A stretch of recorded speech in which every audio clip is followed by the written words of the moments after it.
So how long have you been on the road? Oh my goodness. Well, this last year, I did my first radio tour, which was a lot of fun. And I was on the road constantly from probably January to March. I was home maybe a day and then I'd fly out again. So I've been pretty busy, been blessed to be able to travel and see the United States and parts of the world. So What were you doing like on your day off when you were actually at home for the day? Would you just like lounge around or would you go hang with your friends? What kind of stuff do you do when you're off? it's kind of sad when you get excited to like wash dishes and do laundry and do normal stuff, you know. So that's usually I'm like, I don't want to go see a movie. I just want to sit on the couch with my dog and my cat and just watch TV. Like I was saying, we're going to trade off questions. Declan prepared some for you as well. So do you want to whisper that in my ear, buddy? Okay, he says, what is Texas?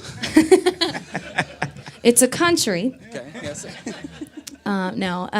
Texas is definitely where I'm from.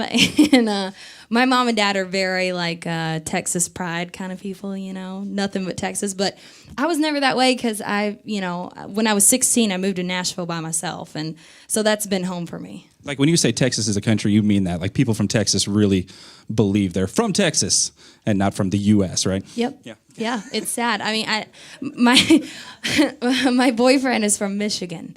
And I took him to Texas for the first time. He'd never been to Texas before. And he was just like, y'all are obsessed with yourselves. I'm like, what do you mean? I never noticed it before. And he goes, seriously, there is a Texas symbol on everything.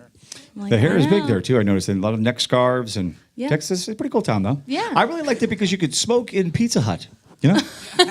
Like, wow. Why does that not surprise me? I don't know. It's so strange, you know, even for somebody like me who occasionally likes a cigarette.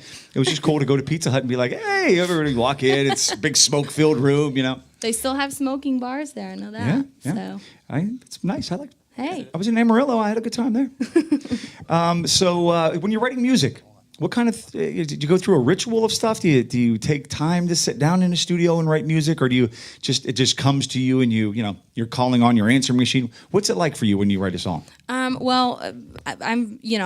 small town in Texas. I learned to play guitar by sitting in my grandpa taught me to play like 3 chords, and I sit in my room and just wrote little songs about things that happened to me. But when you move to Nashville, it's a totally different animal. You start co-writing and you start feeding off of different people, and which is a lot of fun, and I really enjoy to co-write. But I feel like my favorite songs for me are the ones that come from experience, something that happened to me that I just really affected me, and I sit down and write a song about it. All right. Declan, do you want to whisper another one in Daddy's ear here?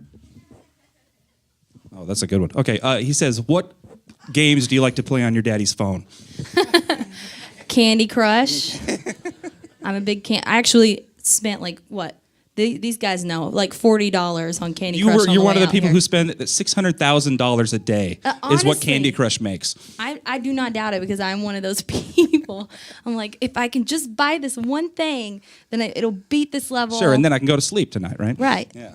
So what is the reward at the end of the Candy Crush? Like, do you just feel satisfied because you passed the level, or is there some sort of a trophy they hand out? No. Nothing. I just feel really bad that I spent $40 on a video Really? game. No payoff at all. No payoff. All right. Well, does anybody else have any questions real quick? We're going to throw it out there. Okay, with no more questions, let's get back to the music. Awesome. Thank you, Morgan.